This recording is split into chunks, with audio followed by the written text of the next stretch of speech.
안녕하세요. 잡시광입니다. 종이약을 못 보내니 이번에는 주걱이냐? 전쟁 중인 나라에 행운 주걱이라니 부끄럽다.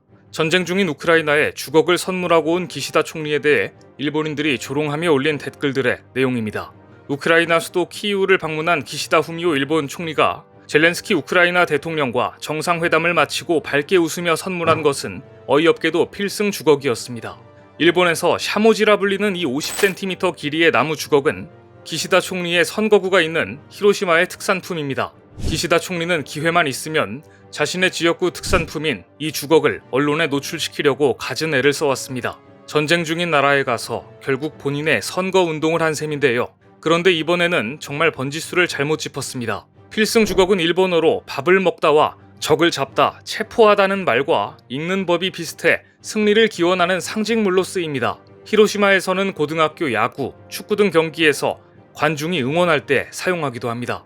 그런데 전쟁의 참화 속에 있는 우크라이나 대통령에게 필승 주걱 선물은 커다란 결례라는 지적이 일본 내부에서 나왔습니다. 일본 이시가키 노리코 참의원은 전쟁은 선거나 스포츠가 아니다.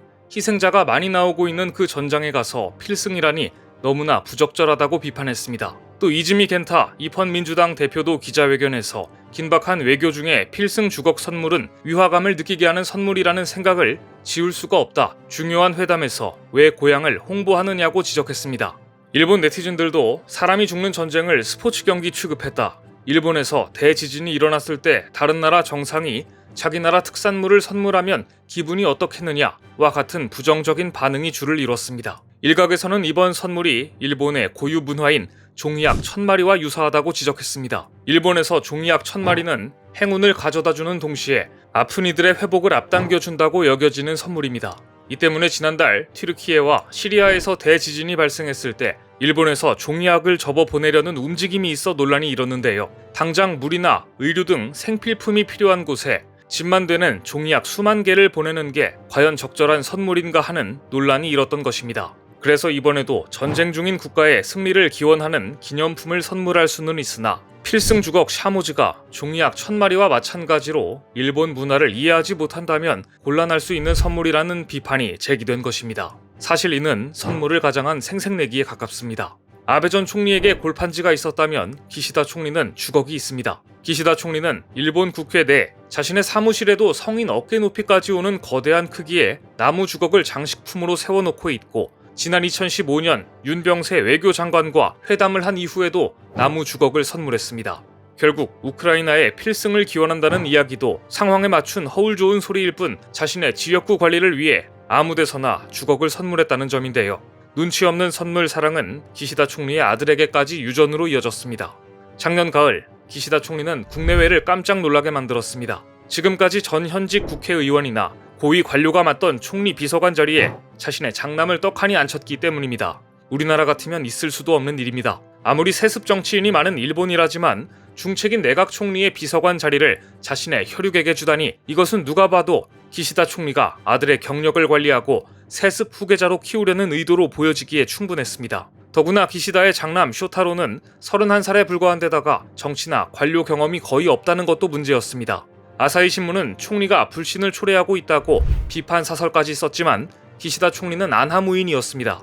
그런데 최근 문제가 터졌습니다. 얼마 전 총리의 장남이 아버지와 유럽 순방을 동행한 뒤 귀국하자마자 강요들에게 기념품을 선물한 사실이 알려진 것입니다. 이를 보고 일본 국민들은 국비로 출장을 다녀오면서 강요들에게 선물을 돌리다니 공사 구분을 하지 못한다 라는 비난이 쇄도했습니다. 정황상 국민 세금으로 뇌물을 살포했다고 오해받기 충분했기 때문인데요. 이때도 기시다 총리는 사비로 샀고 이것도 정무비서관의 본래 업무에 포함되는 것으로 생각한다며 아들을 두둔했습니다.